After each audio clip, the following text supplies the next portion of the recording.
days are growing shorter and it's getting darker a little bit earlier. And we're coming to the end of both the calendar and the church year.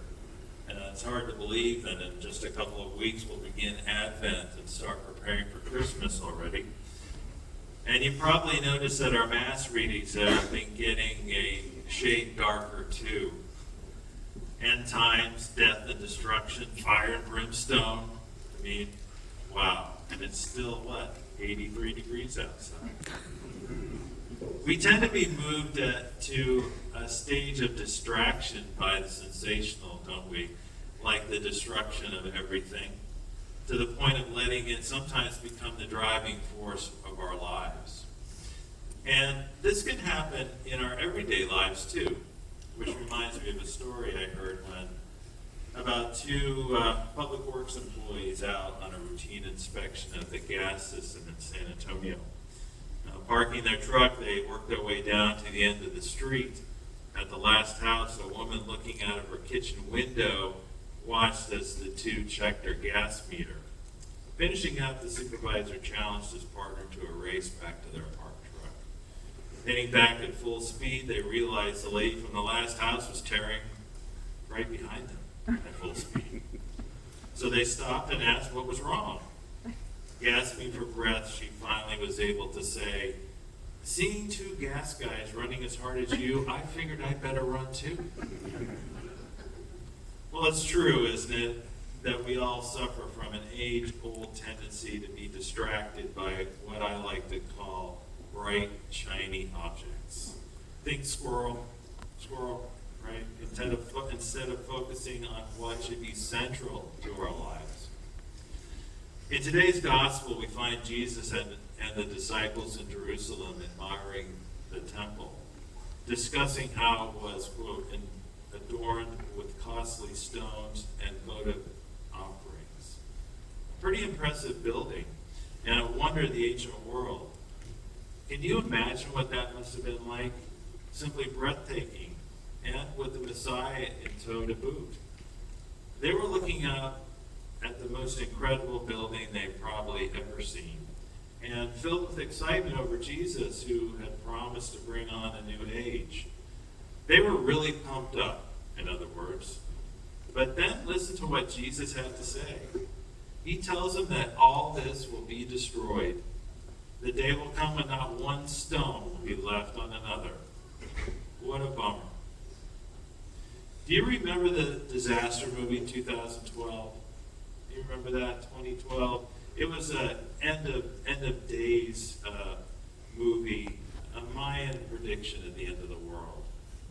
And there was one scene where a giant tidal wave hits the White House and wipes it completely away. And I think for a lot of us, that scene has the same sort of vibe as Jesus' prophecy.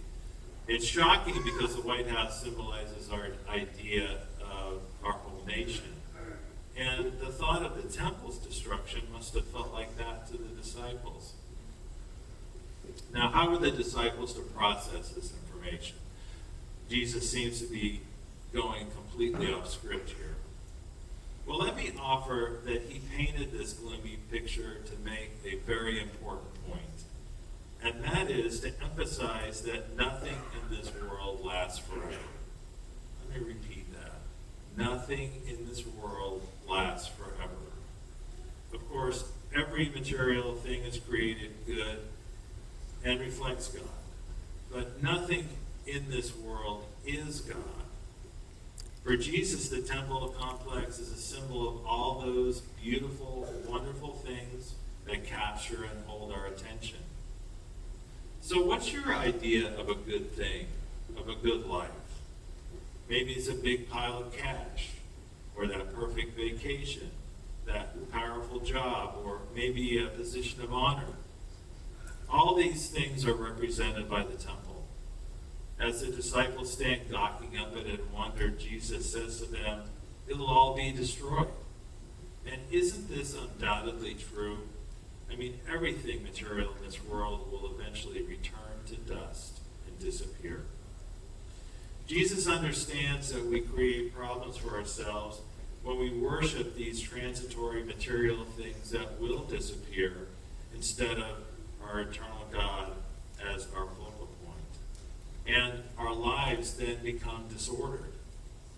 And this is why it's so important that Jesus downplays the accepted worldly focused attitude, purposefully pulls the rug out from under this mindset so that we can redirect ourselves to a well-ordered life. Okay, but what happens in practice when we decide to reorient ourselves toward the love of God? Well, Jesus tells us to look forward to what? Big trouble and dark times.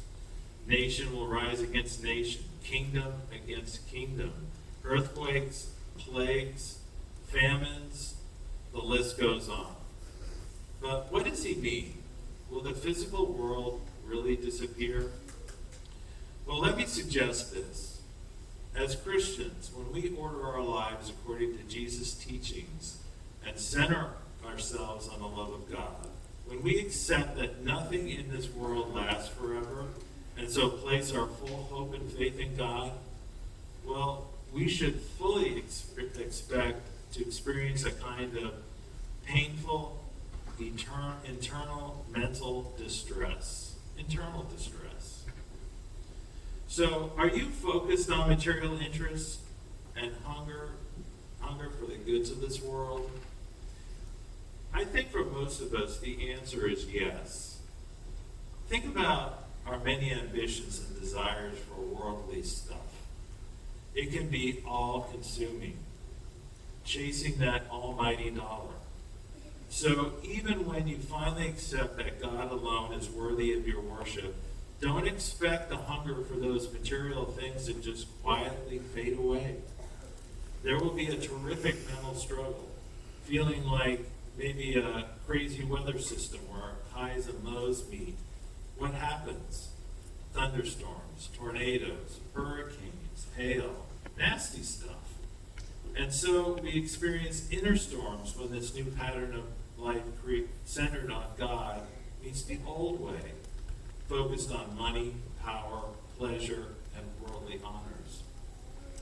And add to that, taking Jesus' teachings to heart, we Christians will always be seen by the world as troublemakers because we simply don't fit in.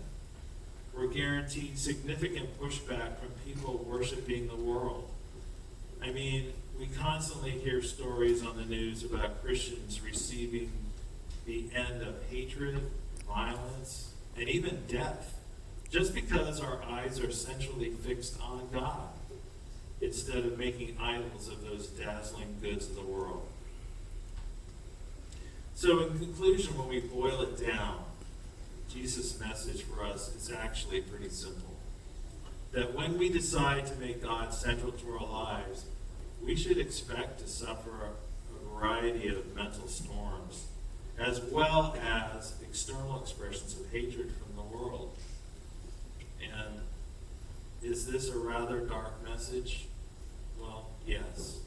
But I think best heard during this otherwise darkening time of the year.